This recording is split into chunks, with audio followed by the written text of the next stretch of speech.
Hello and welcome back to Always Obsolete. Glad to have you with me. You know, every once in a while a piece of hardware comes along that gets the retro gaming community talking.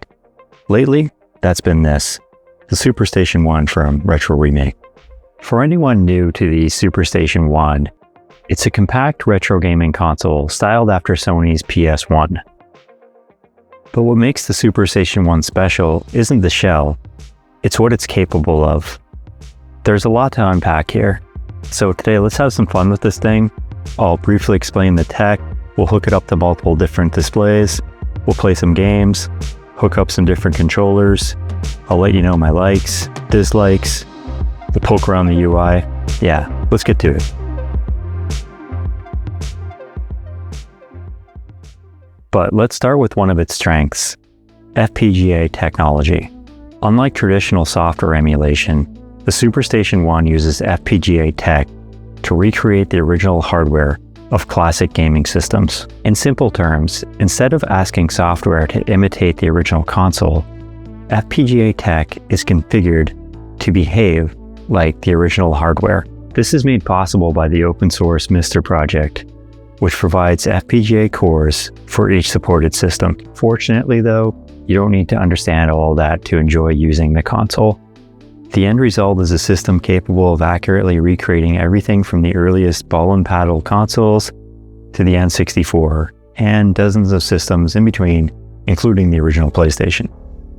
So, it can recreate classic gaming systems more accurately than your typical emulator. Are you ready to FPGA yet? No? Honestly, I wouldn't blame you. After all, MiSTer systems have been around for years, but between the hefty price tag and the lack of availability, I never found the right opportunity to pull the trigger. Besides, I was completely satisfied with software emulation on my Batocera mini PC.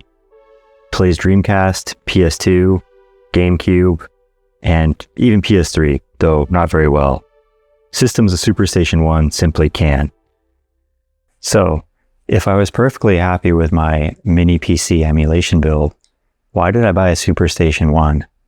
Well, that brings me to its second and perhaps greatest strength, its plethora of built-in display output options.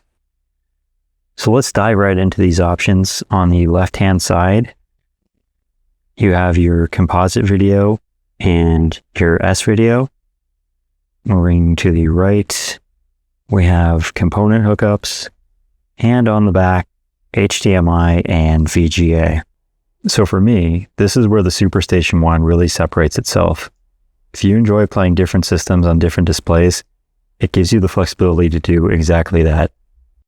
Just before the actually crowd chimes in, I do need to take a step back to Batocera for a moment. Yes, you absolutely can connect a Batocera PC to a CRT. In fact, there are several different ways to do this.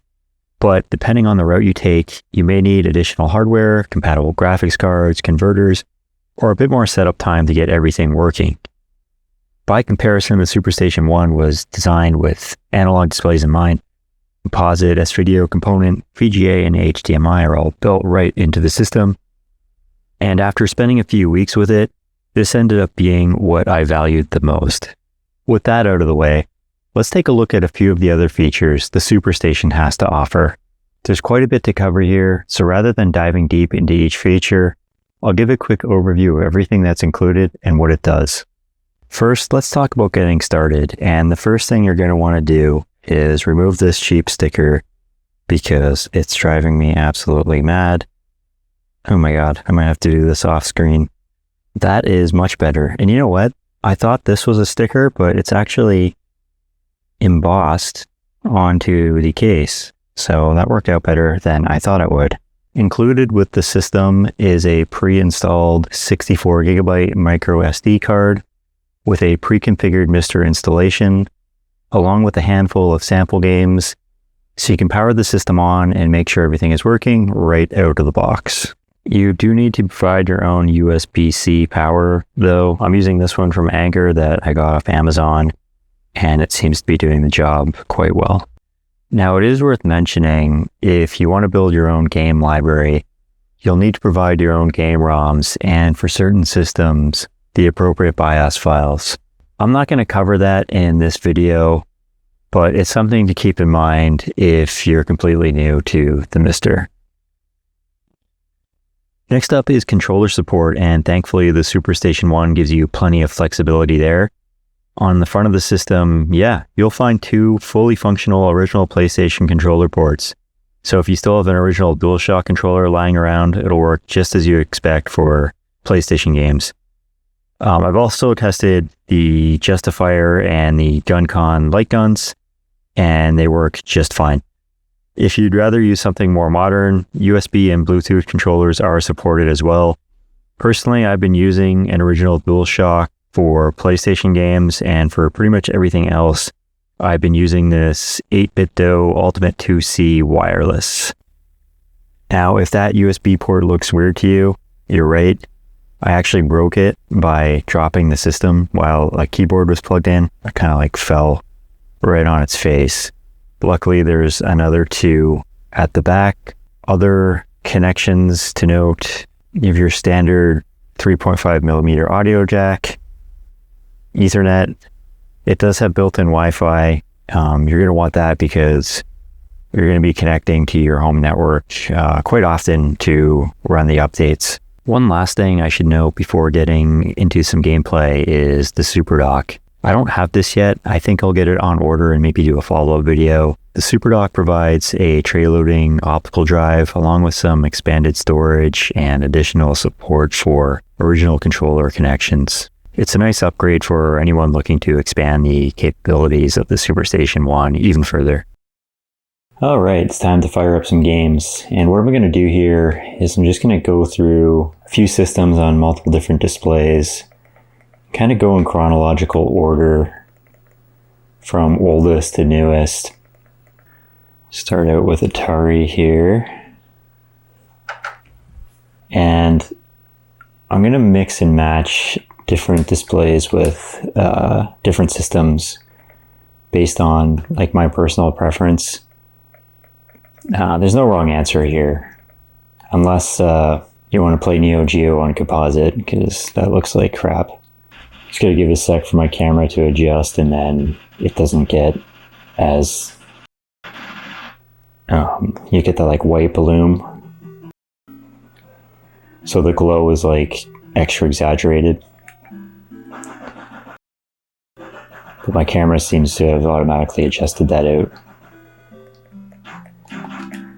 Yeah, so the Atari 7800 was actually my very first system. I remember going to Toys R Us with my dad and asking for a Nintendo, and he was like, nope, the Atari is just as good. To kind of add to that too is like most of the games we got were 2600 games because of the backwards compatibility, so it just kind of added to the suckiness.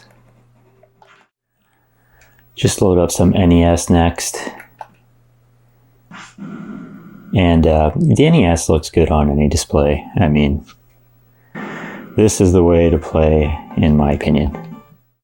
I am not a Ninja Gaiden master at all, but I did play this game a lot as a kid.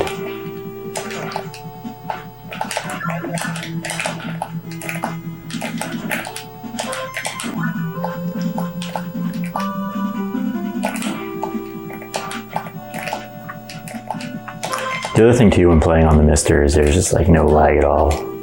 You really notice it in games like this where, you know, your jumping and your timing has to be on point. Alright, let's get into the 16-bit era now. Sonic CD. I've got a new display. This is my Sony Trinitron. It's 20 inches.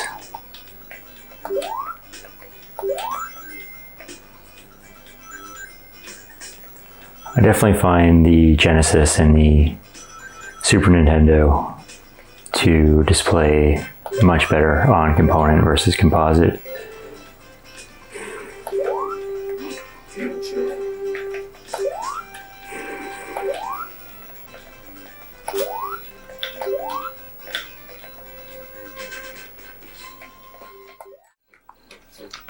This video wouldn't be complete without showing something from the Super Nintendo. This TV is pretty good. I just gotta fix the geometry settings, and it's not like a standard setting. I have to get into the service menu. I had another Trinitron a few years ago, and I had to do that, which is kind of annoying.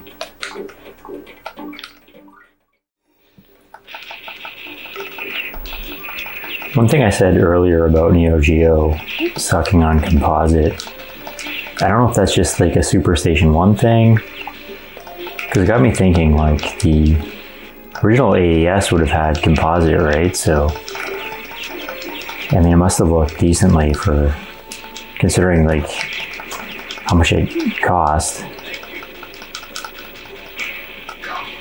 So I'm thinking like an original AES over Composite probably looked pretty decent. It must just be a MiSTer thing. But I'm perfectly happy to play Neo on component and CRT, as you're seeing right now. So it looks pretty good.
Yeah, so this is Doom running on the 486 core, and I was debating on including this because I wanted to make this like a console only video, and then I saw the VGA port and I was like, oh man, it'd be sweet to get that going.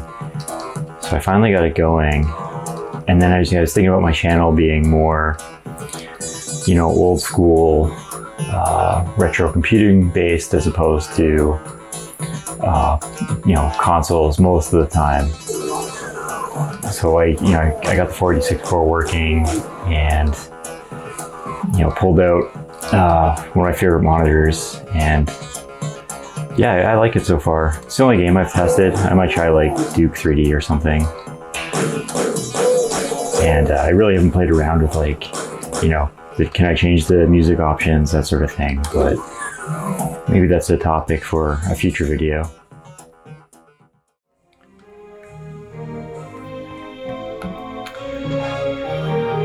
Even VGA to, like, I know I was just playing Doom on this thing, but you Using this for regular consoles is freaking sick, man.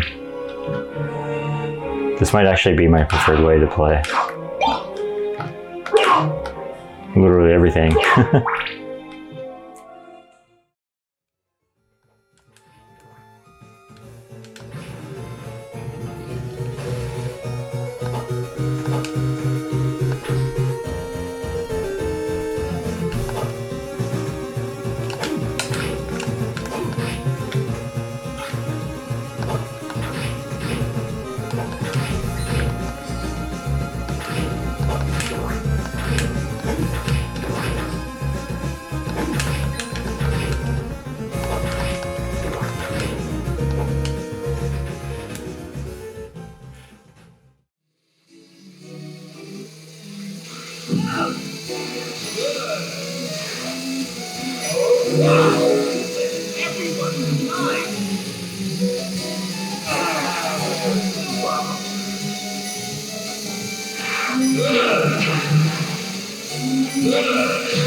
So to sum things up before I close out the video, I don't think I really need to go over what I think are the strengths of the system. I just spent the last 10 minutes demonstrating that.